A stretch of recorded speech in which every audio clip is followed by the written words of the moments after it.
All of us want the best returns for our hard-earned money, don't we? And often we try and control things that is not really in our control. For example, a lot of people try and time the market, so try and buy a stock when it's trading low and hold on to it till it picks up, and then sell it when it is going high. So buy low and sell high. And if you've done this in the past, you know that sometimes you make a lot of money, sometimes you lose a lot of money. So there's a 50% chance of either getting it right or getting it wrong. So really, it is a matter of luck than it is anything else. And I really don't want to leave my important life goals like saving for my children's education or saving up for my pension. I don't want to leave that to just a matter of luck. I want to control my investments. So if market timing you cannot control, what can you really control? If you want to find that out, keep watching. Hi, my name is Jeena and welcome to my channel. If you're new to my channel, I love talking about saving and investing money for people like me living in the UK. So if you saw my video last week, you'll understand that getting the market timing right is really impossible. And if you did get it right, you just got lucky that one time. But we all want the best return for our money. And if we cannot control market timing, what else can we control? There's actually only 4 things that we can control to get the best possible return for our money. Number 1 is control your costs. I've shown you this chart in one of my previous videos. This is just comparing a 0.5, half a percent difference between the fees. So let's say, for example, you invest £100 each month, and I've just roughly estimated a 5% return on both the investments. So both the columns are equally identical in that way. The only difference is column number 1 is 0.5% charge and column number 2 is a 1% charge per year. It's just the administration charge of the platform or the fund or whatever. So the cost of investing. As you can see, around the 5-year mark, the difference between the two funds is not really that different. But if you carry on investing for more years, say 10 years, 20 years, 25 years, then the difference with just a 0.5 charge becomes very, very evident. So that is the first thing you can control, your cost of investing. So look at your platform fees, look at your fund fees, look at your trading fees, look at your forex charges, look at your transfer fees. So look at all this before making a decision, because even a 0.5% charge over years can quickly add up. The second thing you can control is your contribution. So this is the amount of money that you have to invest each month or each year. So even small amounts of money, say 200, 300, 500 pounds invested each month and done consistently over many, many years, the amount that you get at the end is really mind-blowing because of a simple truth called the power of compounding interest. Einstein, who's a genius, he called this the 8th wonder of the world, and rightfully so. I'll show you a compound interest calculator and just do some rough calculations. So let's say you had £1,000 to start investing. You do not need £1,000 to start investing. You can start investing with as little as £100. But just for an example, let's say you have £1,000 lump sum to start investing. In this example, I've taken 7% as a rate of return. It's just shown that over the years, a globally diversified index fund can return on average 7% per year, and an index fund is a very, very safe investment if you can hold it for 3+ years. So let's just take 7% as a rate of return, and let's just say you have got £500 per month to keep investing, and let's say over a 30-year period, which is probably if you start investing at 30 and when you retire at 60, that's a 30-year time frame. So in total, in 30 years, you've invested £180,000.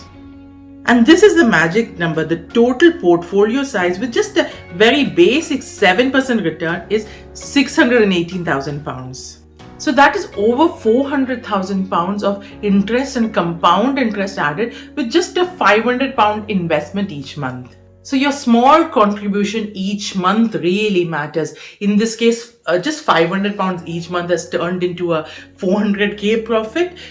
So invest small amounts and invest regularly. The third thing that you can control is consistency. So automate your savings so you do not get in the line of your investing. So just as an example, I've automated my savings. My savings goes out on the 10th of each month and it goes from our bills account. So that is already put aside in our bills account to go out on each month. So that will not be touched. But we now have a leak in the bathroom and that needs fixing. But if I did not automatically save that money, I would have perhaps taken that money to pay the plumber.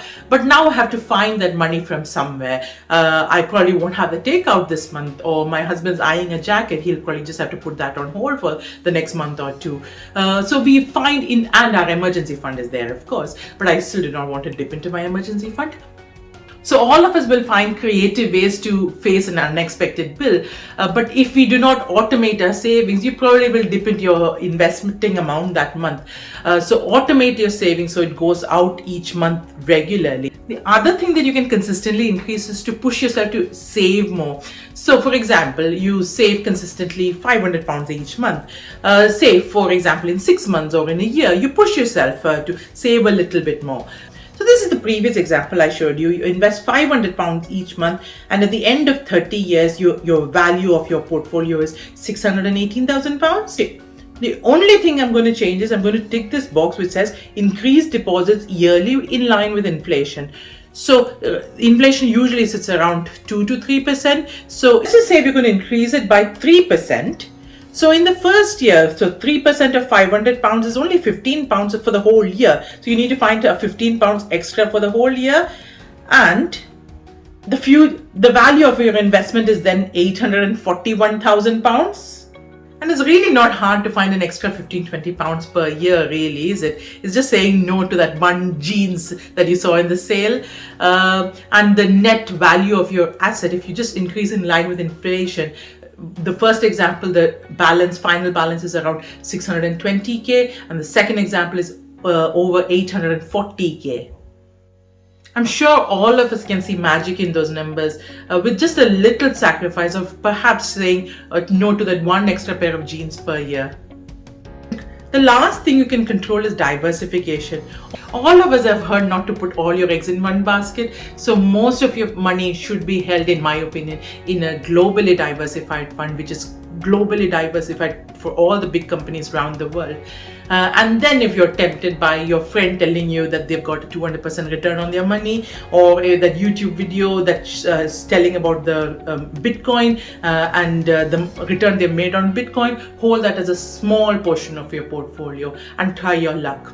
So your core portfolio must ideally be a globally diversified fund, and your satellite investments can be whatever you fancy, whatever you think will go up in the future.